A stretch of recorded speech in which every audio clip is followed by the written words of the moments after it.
Salut tout le monde. Aujourd'hui, nous allons continuer de lire le livre Maître des dragons au pays du dragon du printemps. Chapitre 4. La colline enchantée. Juin suit Gaël jusqu'à ce qu'il arrive devant une petite butte couverte de verdure. Voici la colline enchantée, explique Gaël. J'en ai entendu parler, dit Juan. Ma mère me racontait des histoires au sujet d'un pays enchanté et secret. Elle disait qu'une colline enchantée y donnait accès, mais je n'ai jamais cru à tout cela. Je parie que tu ne croyais pas aux dragons non plus, avant d'en avoir vu un, dit Gaël en souriant.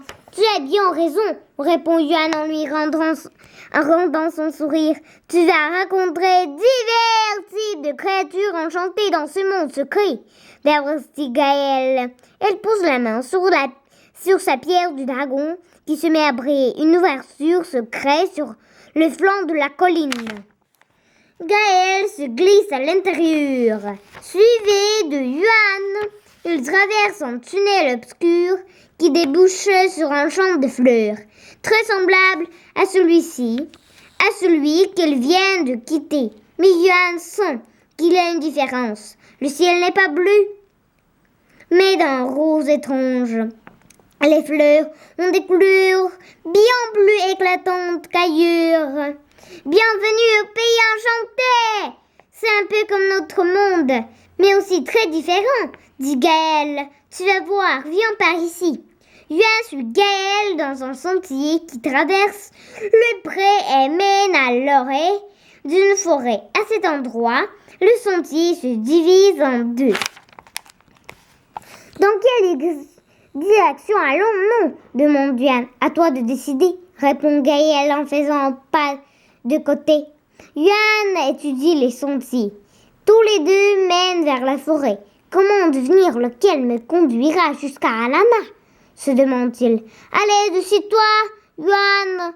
Le presse Gaël d'une voix taquine. Vite, dis-moi quel sentier tu choisis. Juan prend une grande inspiration. Soudain, il entend des voix derrière lui. Il se retourne et voit s'approcher une bande de petits bonshommes qui lui suivent, qui lui arrivent à peine aux genoux. Chacun de ces lutins a une barbe blanche et porte un chemisier et un pantalon vert, ainsi qu'un bonnet rouge à beaux points dessus. Marchons, à l'unisson, marchons, chante-t-il en chœur. Qui sont ces gens? Demande Juan en écraquillant les yeux.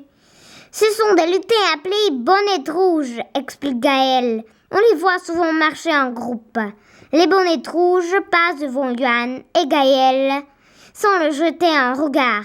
Lorsqu'il arrive à l'endroit où le sentier bifurque, ils vont vers la droite. Puis ils s'arrêtent et se retournent en bloc vers Juan. « Suis-nous » lui crie-t-il. « Au revoir !»